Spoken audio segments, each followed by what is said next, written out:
Hi everyone, मैं रोहन यादव आप सभी का एक बार फिर से अपने यूट्यूब चैनल पर स्वागत करता हूं। आज मैं आप लोगों से डिस्कस करने वाला हूं। ये जो प्रश्न पत्र आप देख रहे हैं, ये प्रश्न पत्र DSSB का है और 2019/14 यानी ये 2019 में प्रश्न पूछा गया था। और मैं आज इन्हीं प्रश्न पत्रों पर बातचीत करने वाला हूं। ये जो वीडियो आप देख रहे हैं, पार्ट 16 आपको मिलेगा। हालांकि 1 से लेकर पार्ट 15 तक की वीडियोस जो है मैंने प्लेलिस्ट में आप लोगों को जो है डाल दिया है। जो बच्चे पेड होंगे उनकी प्लेलिस्ट मैंने टेलीग्राम के चैनल पर डाल रखा है। आप आसानी से उस प्लेलिस्ट पर क्लिक करेंगे तो आपके पास सारी वीडियोस ओपन हो जाएंगी। हालांकि ये क्लासेस मैंने पब्लिक कर रखा है DSSB के स्टूडेंट के लिए। साथ ही साथ मैं आपको बता दूं, ये प्रश्न पत्र MP सेट सोशल वर्क के लिए भी इम्पॉर्टेंट रहेगा। और आगामी परीक्षा UGC नेट की परीक्षा है जून 2024 में, उनके लिए भी ये इम्पॉर्टेंट प्रश्न रहेंगे। आप सभी को मैं बता दूं कि मैं अपने YouTube चैनल पर समाजकारी में ऑनलाइन क्लासेस आप सभी को प्रोवाइड कराता हूं। और आप देखेंगे मास्टर क्लासेस चैनल पर विजिट करेंगे तो कई ऐसी वीडियोस हैं जो मैं पर डे आप लोगों के लिए अपलोड करता रहता हूँ। क्लास का जो टाइम रखा गया है UGC नेट का, वो शाम को चलती है 7 to 8 PM चलती है। इसकी क्लासेस अगर आप परचेज करना चाहते हैं तो मात्र 3000 में आप लोगों को ये प्रोवाइड कराया जा रहा है। और ये केवल जो फीस रखी गई है 3000, ये होली तक की रखी गई है। होली के बाद UGC नेट की फीसेस जो है बढ़ा दी जाएगी। साथ ही साथ MP सेट की भी क्लासेस में प्रोवाइड करा रहा हूँ आप लोगों को। MP सेट सोशल वर्क की क्लासेस, अगर यदि इस क्लास को भी आप परचेज करना चाहते हैं तो होली से पहले भी आप लोग परचेज कर सकते हैं। क्लासेस इनकी चल रही हैं। आप सभी लोग क्लास के माध्यम से इनके कंटेंट और नोट्स, साथ ही साथ क्वेश्चनों पर भी बातचीत कर रहा हूँ मैं, उन सभी चीज़ों को देखते चलिए। शुरुआत से ही पढ़िए MP सेट में, क्योंकि MP सेट में सोशल वर्क के ही सिलेबस को फॉलो किया जाएगा। DSSB का बेसिकली मैं आपको बता दूं, ये जो 804 का जो पोस्ट कोड निकला है 2024 का 804, तो मैं आप लोगों को बता दूं इन्हीं क्लासेस की जो PDF और कंटेंट वीडियो का लिंक, हालांकि एग्जाम इनका संभावनाएं जताई जा रही थी आप लोगों की कि मार्च और अप्रैल में होगा। इलेक्शन है सामने अप्रैल के माह में, तो इस वजह से इस परीक्षा में डिले हो सकता है मे बी। हालांकि अभी तक कोई नोटिफिकेशन नहीं आई है, लेकिन मार्च के अंत में इसका नोटिफिकेशन आ जाएगा कि आपका परीक्षा कब होने वाली है। यदि DSSB की अगर आप ऑनलाइन क्लासेस लेना चाहते हैं तो इसकी फीस मात्र 1000 रखी गई है। और यहाँ पे क्रिमिनोलॉजी बेस्ड, सोशोलॉजी बेस्ड और सोशल वर्क बेस्ड सिलेबस के आधार पे सारे कंटेंट मेरे यहाँ प्रोवाइड है और सारी वीडियोस भी आप लोगों को दे दी जाएंगी। जैसे कि आज यही DSSB में 2019 में सोशल वेलफेयर ऑफिसर में अगर मैं बात करूँ आप लोगों से, इन्हीं प्रश्न पत्रों पर पार्ट आपका 16 नंबर पे चल रहा है। 16 पार्ट पर हम लोग बातचीत कर रहे हैं।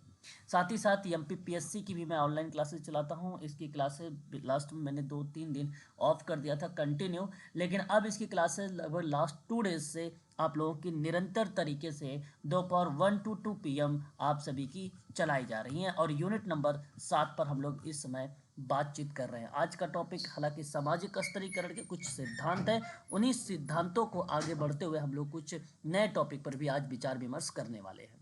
ठीक है, तो आप चाहे UGC नेट की तैयारी कर रहे हो या MP सेट की तैयारी कर रहे हैं या DSSB की या MPPSC की, तो इसके लिए सोशल वर्क में अगर आप तैयारी कर रहे हैं तो आप हमसे संपर्क कर सकते हैं। ये नंबर मेरा है 8506031308 पर हमसे संपर्क कर सकते हैं। चलिए बातचीत करते हैं सोशल वेलफेयर के संबंध में पार्ट 16 पर कुछ महत्वपूर्ण प्रश्न पत्रों पर। क्वेश्चन नंबर 267, चरण में आंकड़ा संग्रह और विश्लेषण की एक प्रक्रिया के माध्यम से एक वैज्ञानिक विधि का प्रयोग करके अपने सिद्धांतों की जांच करते हैं। और ऐसा करके हम अपने आरंभिक सिद्धांत को संभवतः संशोधित या विस्तृत करते हैं। तो निम्न में किन चरणों को रिप्रेजेंट करेंगे? एक व्यवहारीकरण चरण है, दूसरा परिवीक्षण चरण है, तीसरा वैधकरण चरण है, चौथा अन्वेषण चरण है। ये 4 आपके सामने स्टेज या आप कह सकते हो फेसेस हैं। और यहाँ पे वैलिडेशन फेस जो होगा वो करेक्ट जवाब होगा।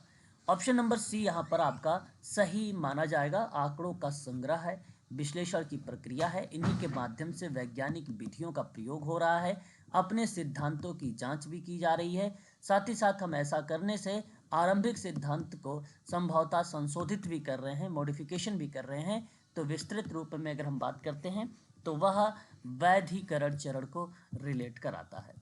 क्वेश्चन नंबर नेक्स्ट बात करेंगे 268 पर 268 पर हम लोग बातचीत करने वाले हैं। ये प्रश्न आपके सामने है कि विधियों की बहुतायत का प्रयोग या मात्रात्मक और गुणात्मक अनुसंधान का संयोजन कहलाता है। यहाँ पर आपको ध्यान रखना है कि इसके अंतर्गत क्या आप यहाँ पर जवाब देंगे प्रारब्ध या त्रिकोणात्मकता या भागीदारी विधि या उत्तर आधुनिक नृवंश विज्ञान। मैं आप सभी को बता दूं, इन प्रश्नों के आधार पर मैं आप लोगों से जब हर एक ऑप्शन पर विचार विमर्श करता हूं तो ये केवल ऑनलाइन क्लासेस में मैं आप लोगों से जिक्र करूंगा, और मैं हर एक वीडियोस में आप लोगों को विस्तृत व्याख्या दिया है, आप देख भी सकते हैं वहाँ पर। हालांकि अनलिस्टेड क्लासेस हैं, और जो भी क्लासेस मैं आप लोगों को प्रोवाइड कराता हूँ वो क्लासेस बेसिकली जो बच्चे ग्रुप में हैं उन्हीं बच्चों को प्रोवाइड कराई जाएगी,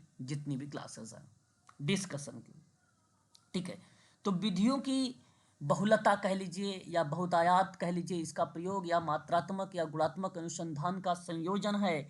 तो करेक्ट जवाब क्या होना चाहिए? देखिए, एक तो मिक्स्ड मेथड होना चाहिए, परंतु मिक्स्ड मेथड नहीं है। मिक्स्ड मेथड के बजाय अगर आप यहाँ पे त्रिकोण का बात करते हैं, त्रिकोणात्मकता की बात करते हैं, तो उस कंडीशन में आपका ये करेक्ट मान लिया जाएगा।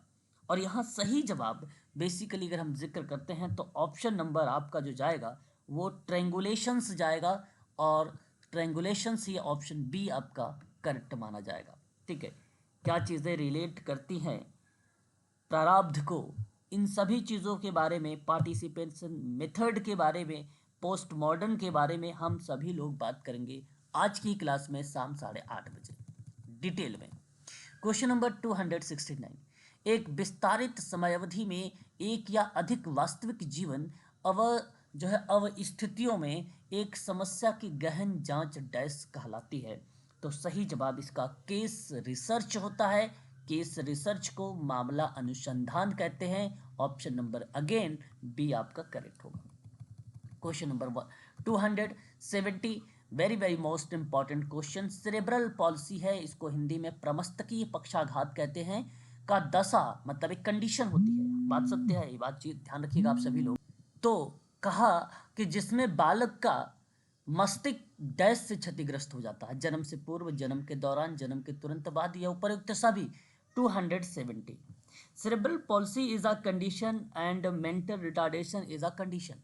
ध्यान रखिएगा, मानसिक मंदता या इंटेलेक्चुअल डिसेबिलिटी भी एक कंडीशन है सेरेब्रल पॉलिसी के साथ साथ। और कहा इसमें बोला क्या गया है? इसमें बोला गया है कि जिसमें बालक का मस्तिष्क डैश में क्षतिग्रस्त होता है। तो मैं आपको बता दूं, जन्म से पूर्व, जन्म के दौरान, जन्म के तुरंत बाद, उपर्युक्त सभी इन कंडीशन में भी हो सकता है। All of the above, before birth, during birth और शॉर्टली आफ्टर बर्थ। तो मैं आप लोगों से कहूंगा कि ऑप्शन नंबर डी वाले को ऑप्शन चुनाव करें। क्वेश्चन नंबर 271, इसमें से किसने अनुसूचित जाति को ऐसे परिभाषित किया कि वे समूह जिन्हें समय समय पर निर्धारित जाति व्यवस्था में नामित किया गया है? 271 सही जवाब होगा जीएस घुरई महोदय का ये स्टेटमेंट है। इन पर मैं आप लोगों के और मजुमदार, अंबेडकर, श्रीनिवासन के बारे में आप लोगों की ऑनलाइन क्लासेस में जिक्र करूंगा। ठीक है, इन चीज़ों को ध्यान में भी रखेंगे आप सभी लोग। बहुत ही इजी, अगर मैं आपसे बताऊं, DSSB की क्लासेस की मात्र फीस जो है रखी गई है 1000। आप यहाँ पे पूरी लास्ट की जितनी भी मेरे पास रिकॉर्डेड वीडियोस है, PDF है, कंटेंट है, वो सारी चीज़ें आपको मिल जाएगी। ठीक है, 1000 में। और आपको बता दूं कि 1000 में आप लोग सोचिए कि DSSB के पूरे सिलेबस के कंटेंट आपको दिए जा रहे हैं, तो कितना ईजी तरीके से आपको मिल जाएगा, और आप आसानी से यहाँ पर अपनी पकड़ और मजबूत बना सकते हैं DSSB में, सोशल वेलफेयर ऑफिसर में।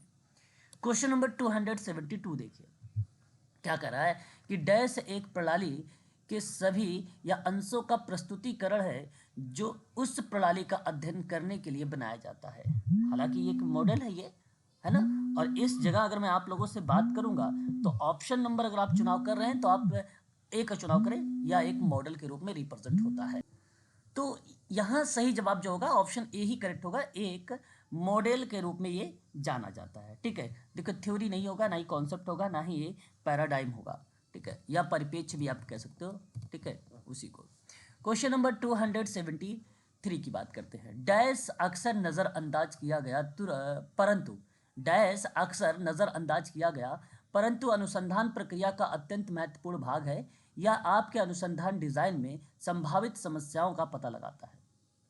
तो इस प्रश्न का जवाब जो होगा पायलट टेस्ट होता है ना, पायलट टेस्टिंग होता है। इन्हीं के बारे में अगर मैं बात करूं तो ये प्रक्रिया बेसिकली रिप्रेजेंट होगी। ऑप्शन नंबर आपका बी सत्य होगा। क्वेश्चन नंबर 274 को लेकर, निम्नलिखित में से किस प्रकार की आत्महत्या अति एकत्व या जीवनोत्सर्ग जो कि दूसरों के प्रति कर्तव्य बोध यानी अंडरस्टैंड के कारण हो और या उससे जुड़ा हुआ हो। तो सही जवाब बेसिकली परोपकारी आत्महत्या होती है। आत्महत्या दुर्खिम ने 3 टाइप की बताई थी, मैंने आप लोगों को इसके बारे में पढ़ाया है। ठीक है, और यहाँ सही जवाब बेसिकली ऑप्शन नंबर आपका जो सी है, यह ऑप्शन करेक्ट हो जाएगा। क्वेश्चन नंबर 275, एक नृविज्ञान से प्रेरित एक व्याख्यात्मक अनुसंधान डिजाइन है जो अपनी संस्कृति के संदर्भ के भीतर अध्ययन किए जाने वाले परिघटनाओं पर अनुसंधान करता है। अनुसंधान यानी रिसर्च करता है, तो वो एथनोग्राफी कहलाता है, यानी नृवंश विज्ञान कहलाता है। ऑप्शन नंबर आपका डी और यहाँ पर करेक्ट हो जाएगा। अगले क्वेश्चन की तरफ रुख करेंगे। क्वेश्चन नंबर हमारे सामने 276, वह नेतृत्व है जिनमें कर्मचारी के दृष्टिकोण को प्राप्तियों के माध्यम से प्रभावित करने की क्षमता है जो संगठन की मानव पूंजी लाभों के रूप में मिलती है। क्वेश्चन नंबर 200 अगर हम बात कर रहे हैं तो सामने है 76। 276 सिंपल सवाल है कि वह नेतृत्व है जिसमें कर्मचारी के दृष्टिकोण को प्राप्तियों के माध्यम से प्रभावित करने की क्षमता है जो संगठन के मानव पूंजी लाभों के रूप में मिलती है। तो सही जवाब बेसिकली रूपांतरी या रूपांतरणकारी नेतृत्व, ऑप्शन नंबर सी सही होगा। क्वेश्चन नंबर 277, पंडित नेहरू के मुताबिक इनमें से कौन हिंदू समाज की सभी दमनकारी विशेषताओं के खिलाफ महान विद्रोह का प्रतीक है? किस विद्वान के द्वारा ये स्टेटमेंट है?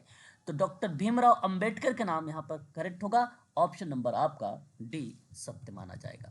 क्वेश्चन नंबर 278, डैश क्षेत्र सर्वेक्षण में निर्भर चर स्वतंत्र चरों के बाद मापे जाते हैं। 278 सही जवाब क्या होना चाहिए यहाँ पर? तो एक्सपेरिमेंटल आपका ऑप्शन करेक्ट होना चाहिए, प्रयोगात्मक। ठीक है, यहाँ पर ध्यान रखिएगा। इस कंडीशन में क्षेत्र सर्वेक्षण में निर्भर चर स्वतंत्र चरों के बाद मापे जाते हैं। अगर दोनों एक साथ मापे जाते हैं उस कंडीशन में अनुप्रस्थ होता है, अनुप्रस्थ होता है। ठीक है, क्रॉस सेक्शनल है। इस पे एक सवाल और आया था, मैंने इसमें करा चुका हूँ। ठीक है, आगे बात करते हैं। क्वेश्चन नंबर 279 कहता है कि अनुसंधान जिसमें एक ही स्थान पर विषयों के छोटे छोटे समूह जैसे सामान्य 6 से लेकर 10 आदमी को लेकर आना है, 1.5 से लेकर 2 घंटों की अवधि के लिए हित की एक परिघटना पर चर्चा करना शामिल किया गया है। तो ये पॉइंट जो दर्शाता है वो फोकस जो है ग्रुप रिसर्च को दर्शाता है, या फोकस समूह अनुसंधान को दर्शाता है। ऑप्शन आपका यहाँ पर डी करेक्ट होगा। क्वेश्चन नंबर 280, वह वैज्ञानिक विकास को जो संप्रेषण, भाषा, सूचना भंडारण, कंप्यूटरीकृत मशीनों और ज्ञान पर नियंत्रण से संबंधित है तो डैश संकल्पना से जुड़ा हुआ है। 280 नंबर का सवाल, ऑप्शन नंबर आपका बी होगा, उत्तर आधुनिकीकरण से जुड़ा हुआ है। क्वेश्चन नंबर 281, इसमें वह डिग्री संदर्भित है जिस पर प्राप्तियां लागू हैं। यह वह सिद्धांत है अभ्यास और भविष्य के अनुसंधान के लिए उपयोगी होता है। सही जवाब इसका हो जाएगा हस्तांतरणी। ठीक है, यह ऑप्शन बी सही माना जाएगा। 282, डैश अनुसंधान अभ्यास के बीच सेतु का काम करने के लिए एक बेहतरीन विधि है। सही जवाब इसका क्या होना चाहिए? एक्शन रिसर्च होना चाहिए, ऑप्शन नंबर बी, कार्य अनुसंधान। क्वेश्चन नंबर 283, यह स्थान श्रेणीगत आंकड़ों पर या आंकड़े जैसे एक कक्षा में विद्यार्थियों के स्थान का मापन करता है। और सही जवाब ऑर्डिनल स्केल कहलाता है, इसको क्रमवाद पैमाने कहे जाएंगे, ऑप्शन नंबर बी आपका करेक्ट होगा। क्वेश्चन नंबर नेक्स्ट 284 हमारे सामने सवाल आ चुका है। कह रहा है कि एक अनुसंधान तकनीक जहां अनुसंधानकर्ता अनुसंधान कुछ प्रतिक्रियादाताओं के साथ आरंभ करते हैं जिन्हें वह जानता और जानती है और वे उपलब्ध हैं, बदले में वे उसे ज़्यादा नया नाम देते हैं, डैश कहलाती है। हालांकि रिसर्च का ही पार्ट है, जिसे रिसर्च में सैंपलिंग वाली प्रक्रिया आती है ना। इस सवाल में ये दर्शाया गया है 284 को। सवाल फिर से देखिए, वह तकनीक जहां अनुसंधान कुछ प्रतिक्रियावादी या प्रतिक्रियादाताओं के साथ स्टार्ट करता है, जानता है, जानती है और वे उपलब्ध है कि बदले में उसे ज़्यादा नया काम देते हैं। तो ये स्नोबॉल सैंपलिंग को रिप्रेजेंट करता है। मैंने पहले भी बता रखा है, स्नोबॉल सैंपलिंग का स्टेजेस कुछ इस तरीके से चलते हैं, ठीक है। और मैं आप लोगों को इसके बारे में भी ऑनलाइन क्लासेस में जिक्र करूँगा। आगे बात करता हूँ क्वेश्चन 285, जांच और इसके संदर्भ की परिघटना का एक संपूर्ण प्रतिनिधित्व जैसा कि अध्ययन प्रतिभागियों के द्वारा देखा और महसूस किया जाता है। और सही जवाब इसका ऑप्शन नंबर जो जाएगा वो पहला सही हो जाएगा। यहाँ पर थिंक इसको बोला जाता है मोटा विवरण यानी डिस्क्रिप्शंस, ऑप्शन नंबर आपका पहला करेक्ट हो जाएगा। यदि आप सोशल वर्क में तैयारी कर रहे हैं यूजीसी नेट की या आप DSSB की या MP सेट की, तो इसके लिए आप हमसे इस नंबर पर संपर्क कर सकते हैं 8506031308 पर। ऑनलाइन क्लासेस प्रोवाइड है। अगर मैं आपसे बात करूँ यूजीसी नेट की फीसेस जो है 3000 की है, MP सेट की भी फीसेस मैंने होली तक के 3000 कर रखा है, DSSB की 1000 फीसेस है, MPPSC की आपकी 2000 फीस है, ठीक है। और इसके बाद इनकी फीसें होली के बाद, होली की जैसे समाप्त हो जाएगा 26 तारीख के बाद, आप लोगों की जो फीसें हैं उसमें आप लोगों की इंक्रीज़ हो जाएगी। यूजीसी नेट की फीसेस मैं आप लोगों को इंस्टॉलमेंट में कर दूंगा, वहाँ पे 5000 पे, और वन टाइम में आपका 3500 कर दूंगा, ठीक है। वहीं MP सेट की फीसेस बढ़ जाएंगी क्योंकि ये नया बैच है, जाहिर सी बात है इसकी फीस बढ़ेगी। DSSB की फीसेस, ये क्लासेस बंद हो जाएंगी। DSSB की क्लासेस जो अभी हाल की पोस्ट निकाली गई हैं 98 पोस्ट, वो क्लासेस मैं आपकी स्टार्ट करूँगा क्योंकि उसकी एडमिशन आपका स्टार्ट कर दूँगा, ये एडमिशन बंद कर दूँगा। और फिर उसके बाद MPPSC की अगर मैं बात करता हूँ आप लोगों से, तो इसकी क्लासेस आप सबको पता है यूनिट नंबर 7 चल रहा है, 2000 इसकी फीस रखी गई है और असिस्टेंट प्रोफेसर की क्लासेस हैं, ठीक है। तो आज के लिए बस इतना ही। मिलते हैं आप सभी को आज के दोपहर में MPPSC की क्लास में 1 to 2 PM, ठीक है। बातचीत करेंगे इस क्लास में आज के।